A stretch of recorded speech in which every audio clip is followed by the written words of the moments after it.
As well. Well, Spurs are struggling at Struggling, the aren't moment. they? There's no doubt about it. I was talking yesterday to Ozzy and just chatting about the way things are going. And it's, you just don't know what Tottenham side turn up these days. And I just think if you look at the table there, Al, they're 11 points off the top four. It's not good. And what about United? There we go there. Is there any point even talking about them? It's like they're just comical, aren't they? An absolute shambles, in Jamie Harbour's words. Just mediocre players, though. I'll keep repeating myself every time I do a show. Players aren't good enough. Recruitment, whoever's in charge of recruitment, who let Ten Hag bring in majority of these players, needs to answer because they're not good enough. Hoyland, Anthony, De Ligt, not good enough. Thank you, Lizzie. Lizzie Kelly there. Remember, talkSPORT 2 is your home of racing. Download the free app and never miss any of the big meetings. The January transfer window slammed open yesterday, so with that in mind, let's find out who could be the big movers and shakers. A very good morning, talkSPORT reporter Ben Jacobs. Ben, Good morning, Ben. very good morning, Ben. Good morning, how are you guys? Very well, Ben. Trent all over the papers today. Alexander-Arnold, what's the very latest? Is he Madrid bound? Yeah, we heard in the bulletin a moment ago that a second Real bid could be incoming in January. I think we ought to term the first one an approach, so no financials were discussed. But Real are trying simultaneously to get him now and, of course, to pre-agree something, if not for the summer. And we know that they're optimistic. But what we should point out is that, contrary to some suggestions in Spain, Trent hasn't yet told Liverpool anything, whether he's staying or whether he's going. So the Liverpool offer is there on the table. Trent and Liverpool are also engaged in talks as well. But of course, the longer it goes on with Liverpool doing well on the field without Trent signing, the more inevitable it will feel that he's off to Real Madrid. But as of now, Liverpool have got no indication that Trent has made up his mind. And as a consequence, they'll still feel that there's some games going on. There's some leverage being used by the Trent Alexander-Arnold camp.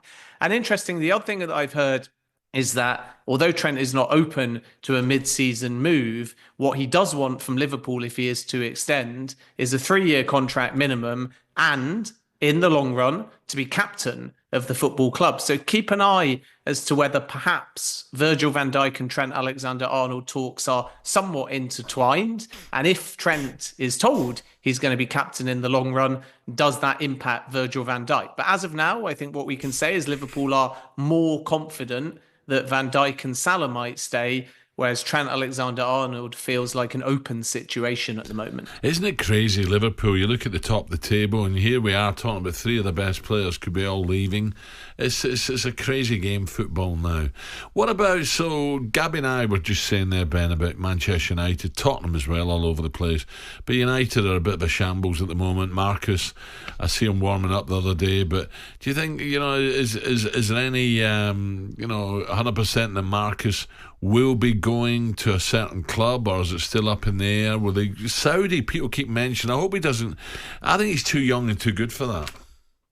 Yeah, Saudi are interested in Rashford. They've got no indication yet that the player wants to move. Al Ahly might be the ones to watch because Matthias Jassel, their manager, really wants either a left winger or a forward. But the challenge with all the Saudi clubs is that most of their foreign quotas are full. So they're going to have to lose a foreigner. It would be Bobby Firmino likely at Al Ahly, and he's the captain there, or they'd have to deregister some players. So it's not an easy window for Saudi to navigate. From Manchester United's perspective, they still also want around 40 million as a minimum for Rashford, or they'd have to agree something temporary, such as Chelsea did with Raheem Sterling, and maybe contribute to some of the wages. And that doesn't help them as much financially or to find a long-term solution. But right now, there's no formal or concrete offer for Rashford. That may change in the coming weeks. And I think Gabby will know this as somebody that's played in the Premier League. If you're a footballer like Rashford and you've missed the Manchester derby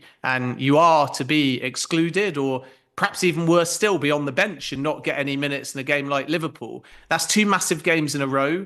And suddenly it's 6 where even if he's in the squad, he won't have played any football. And that becomes the beginning of the end, because it's almost a message from Ruben Amorim. And whatever Amorim decides, the Manchester United hierarchy will back him. So if Rashford doesn't figure against Liverpool, I think it's much more likely that the situation will have to be dealt with. The hard thing, though, January. Ben, is that a lot of Manchester United players, including Rashford, clubs are going to know that the club don't want them, so they push the price way down. Do you know what I mean? If you're a club, even if the Saudi clubs, I don't think it's going to give Manchester United what they want. Do you know what I mean? And what if Rashford doesn't want to go to Saudi? Rashford might be like, I want to go to PSG. PSG are saying, you know what, we'll have him on loan for 4 or 5 months, and then we'll see how he does before we put in an offer in the summer. Do you know what I mean? I think it's going to be a bit struggle to Manchester United to offload some of these players. Yeah, I think you're right. And I think that's why, from a club's point of view, they may like the idea of leaving it right into the wire of the window. And that's essentially what Arsenal were able to do with Sterling. And suddenly they got a great loan. They paid less than 50% of the wage. Everton did the same with Amanda Broja. There was an issue with Ipswich. They pulled out and Everton said, okay, we'll take him, but we only want an option, not an obligation. And in addition, we don't want to have to pay anything until he's fully fit. So that's the balance here. Manchester United and Rashford want it done early if possible, one way or the other, but clubs may wait because then they're in the best possible position in the final hours of the window. Yeah. Ben, I don't know if you get a chance, I don't know if you follow the EFL, but Leeds and Sunderland flying at the moment. Yeah, absolutely. And I think from Leeds' point of view, it becomes an interesting window because they know that they're heading towards Premier League football, but they're not there yet. And they do want to strengthen. Left back in particular, I'm told, is going to be one of the big ones to watch for Leeds United. And they still want a sort of centre back that can play right back as well. Nico Elvedi is a player they love, but the player only wants to join if them or another club are in the Premier League. Yeah. And then you got Buendia, he doesn't want to drop down. So it's a difficult window for Leeds to strengthen in. And Patrick Bamford going out is one they want to resolve. And from Sunderland's point of view, keep an eye on Harvey Vale. They're one of 3 clubs that like the Chelsea player who's a free transfer in the summer, but Chelsea would be more inclined to take a nominal fee and get him out the door in January. So those are 2 championship clubs I can see strengthening. But it's not easy when you're in that sort of limbo of doing well, but you're not over the line yet. No, Ben, thank you. Ben Jacobs there. I was just thinking Chilwell there for Leeds, but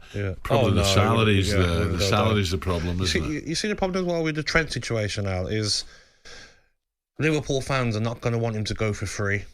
You know, he's come through the academy, 26 years of age, but Real Madrid are very clever. They've done it with Mbappe. Mbappe left PSG in a free. Then he got weighed in with the money. Trent will probably get 50 million himself. Can you blame the players, Gab, though? You know what I mean? It's the rules now. Can you blame them? And as well, if Real Madrid are bidding